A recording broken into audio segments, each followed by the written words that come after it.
Setiap hari di Indonesia, 500 orang meninggal dunia karena rokok. Seorang balita di Sukabumi diduga kecanduan merokok. Dalam sehari, ia bisa menghabiskan hingga 2 bungkus rokok. Kita semua tahu, rokok itu bukan cuma sebatang tembakau yang dibakar. Rokok itu adalah simbol dari kebiasaan yang udah mendarah daging. Sebuah budaya yang udah menyatu dengan kehidupan sehari-hari masyarakat kita. Namun di balik kepulan asapnya, tersembunyi mesin ekonomi raksasa yang menggerakkan triliunan rupiah tiap tahunnya, melibatkan jutaan tenaga kerja dan juga mempengaruhi kehidupan puluhan juta konsumen. Dan Indonesia itu bukan hanya salah satu negara dengan jumlah perokok terbesar di dunia, tapi juga rumah bagi industri rokok yang menjadi salah satu tulang punggung ekonomi nasional. Data nunjukin kalau lebih dari 69 juta orang Indonesia itu adalah perokok aktif.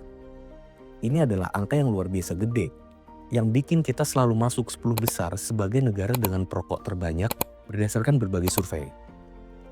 Nah, setiap tahunnya ada ratusan miliar batang rokok yang diproduksi, didistribusikan, dan juga dikonsumsi di setiap sudut negeri. Dari kota metropolitan sampai ke pelosok kampung. Jadi, apa yang sebenarnya kita bayar untuk industri sebesar ini? Apakah rokok itu hanya sekedar produk konsumsi? Atau ada dampak yang jauh lebih kompleks dan serius? Sebab di satu sisi, kita tahu bahwa rokok itu menyumbang ratusan triliun rupiah melalui cukai. Itu sebuah pendapatan yang luar biasa besar bagi negara. Industri ini juga membuka lapangan kerja bagi jutaan orang, mulai dari petani tembakau sampai pekerja pabrik. Tapi di sisi lain, ada fakta miris yang jarang dibahas dengan cukup serius. Konsumsi rokok itu membawa dampak ekonomi yang gak kalah besar dari kontribusinya. Mulai dari biaya kesehatan yang melonjak akibat penyakit terkait rokok, hingga hilangnya produktivitas akibat kematian dini dan disabilitas. Nah, menurut pernyataan dari Menteri Kesehatan saat itu, Bapak Budi Gunadi Sadikin, biaya yang harus dikeluarkan untuk menangani penyakit akibat rokok itu bahkan bisa mencapai 3 kali lipat dari pendapatan negara yang diterima dari cukai. Jadi, kita di sini akan coba bedah pro dan kontra mengenai industri yang sangat besar ini. Dari sisi ekonomi, kita akan lihat gimana rokok ini menjadi penyumbang besar bagi negara, tapi di sisi lain, kita juga akan bahas kerugian yang muncul, baik secara finansial maupun sosial.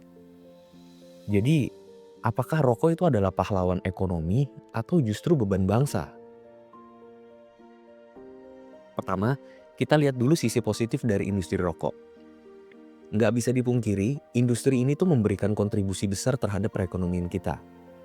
Pada tahun 2023 aja, pendapatan negara dari cukai rokok itu mencapai 213 triliun rupiah, atau sekitar 11% dari total pendapatan nasional. Nah, ini adalah angka yang luar biasa besar, terutama jika dibandingkan dengan sektor lain yang nggak mampu menyumbang sebesar itu. Uang dari cukai rokok ini digunakan untuk berbagai keperluan, mulai dari biaya pembangunan infrastruktur, pendidikan, hingga layanan kesehatan. Selain dari cukai juga, rokok ini tuh memberikan dampak ekonomi sampai pada tingkat mikro. Industri ini tuh menjadi tulang punggung penghidupan bagi lebih dari 6 juta pekerja di Indonesia. Mulai dari petani tembakau yang tersebar di berbagai daerah kayak Jawa Timur dan Jawa Tengah, buruh pabrik di kota-kota kayak Kudus dan Malang, sampai pedagang kecil yang menjajakan rokok di warung-warung pinggir jalan di seluruh Indonesia. Dengan kata lain, industri ini tuh memberikan penghidupan bagi jutaan keluarga di negeri ini. Bahkan di beberapa daerah, dampak industri rokok ini jauh lebih terasa. Ambil contoh di kota Kudus, yang sering disebut sebagai kota kretek. Nah, di kota ini, perekonomian lokal itu sangat bergantung pada industri rokok. Pabrik-pabrik besar kayak Jarum dan Sampurna itu menjadi penggerak utama roda ekonomi. Ribuan keluarga juga menggantungkan hidup mereka pada pabrik-pabrik ini, baik secara langsung sebagai pekerja maupun secara nggak langsung sebagai pelaku usaha yang bergantung pada aktivitas pabrik. Tanpa rokok, gimana nasib ribuan keluarga di kota-kota kayak Kudus dan Malang ini? Nah, ini tuh jadi pertanyaan dasar bagi banyak pembelaan terhadap industri rokok, terutama di daerah yang menjadikan tembakau sebagai komoditas utamanya. Lebih jauh lagi, industri ini tuh juga memberikan kontribusi signifikan terhadap stabilitas ekonomi daerah. Ketika sektor lain seperti manufaktur dan teknologi itu masih berjuang buat berkembang, industri rokok itu udah lama jadi pilar utama di wilayah-wilayah tertentu. Namun kontribusi ini bukan tanpa tantangan. Banyak pihak juga mengkritik bahwa ketergantungan ekonomi pada industri yang punya dampak negatif terhadap kesehatan masyarakat ini itu adalah pedang bermata dua.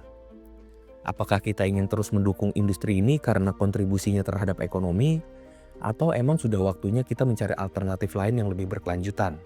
Nah, ini tuh adalah pertanyaan besar yang sebenarnya sangat dilematis. Namun, cerita besar ini tuh nggak sesederhana kontribusi pajak dan lapangan kerja aja. Ada sisi gelap yang selama ini nggak dilirik. Data dari Kementerian Kesehatan nunjukin kalau penyakit akibat rokok seperti kanker paru-paru, stroke, dan penyakit jantung itu menguras anggaran negara hingga 17,9 triliun rupiah tiap tahunnya. Angka sebesar ini tuh bukan cuma statistik, tapi juga representasi dari jutaan penderitaan individu yang dialami oleh keluarga di seluruh negeri. BPJS Kesehatan sebagai tulang punggung dari pembiayaan kesehatan masyarakat itu menghadapi beban luar biasa akibat penyakit terkait rokok. Dalam beberapa laporannya, disebutkan bahwa sekitar 20-30% anggaran BPJS itu habis buat menangani penyakit ini doang. Ironisnya, sebagian besar pendapatan dari cukai rokok ini akhirnya juga kembali digunakan untuk menutupi biaya pengobatan. Secara nggak langsung, uang ini tuh bukan cuma berasal dari pendapatan negara, tapi juga dari kantong kita semua, para pembayar pajak. Nah, di sisi lain, efek rokok ini tuh nggak hanya berhenti pada biaya kesehatan.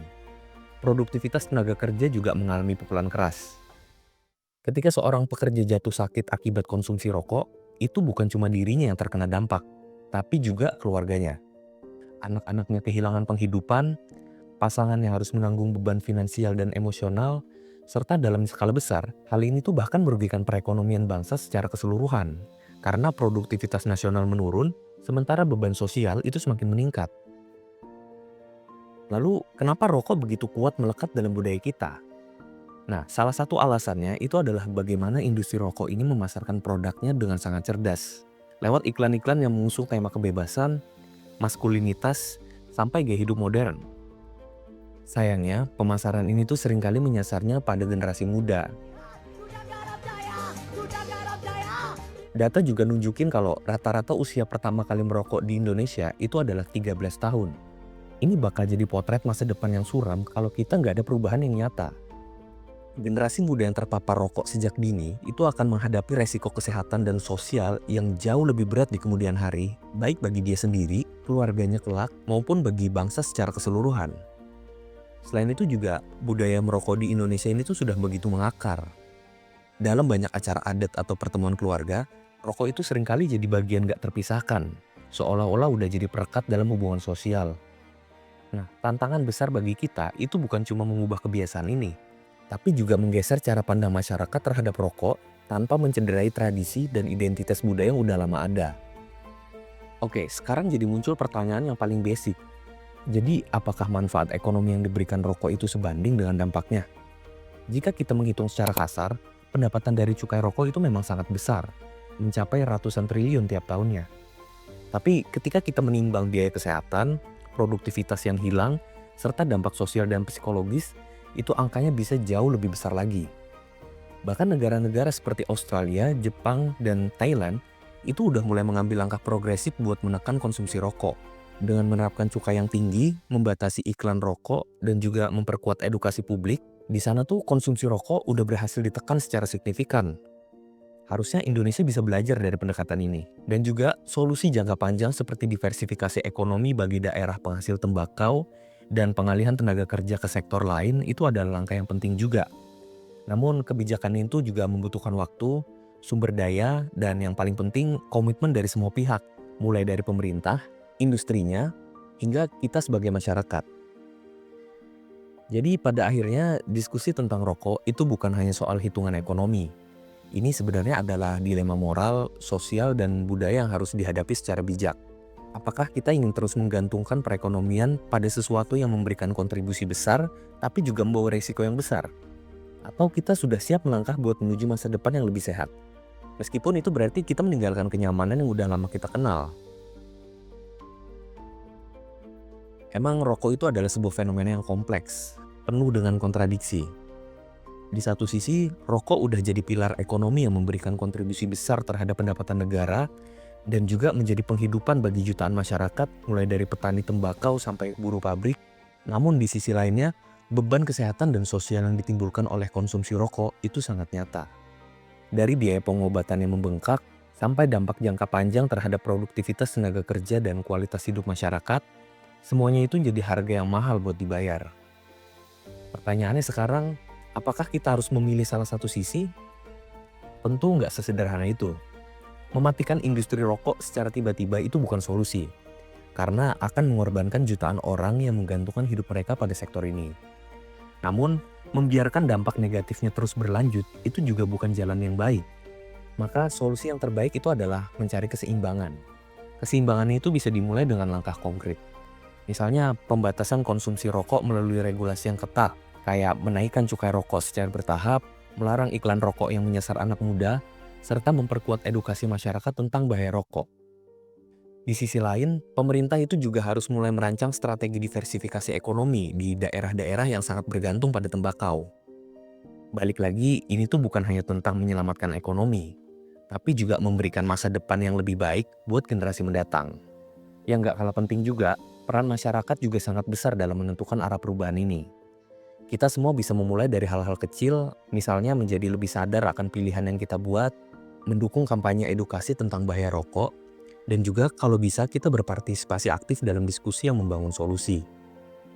Nah, pada akhirnya, rokok itu adalah cerminan dari dilema bangsa kita, antara kebutuhan ekonomi dan juga kesehatan, antara tradisi dan modernitas, antara masa lalu dan juga masa depan. Pertanyaan besarnya adalah, apakah kita siap buat berubah? Terima kasih buat kamu yang udah menyimak videonya sampai sejauh ini. Jangan lupa bantu channel ini berkembang dengan cara subscribe dan tinggalkan komen kalau kamu mau berdiskusi. Sampai jumpa pada video lainnya.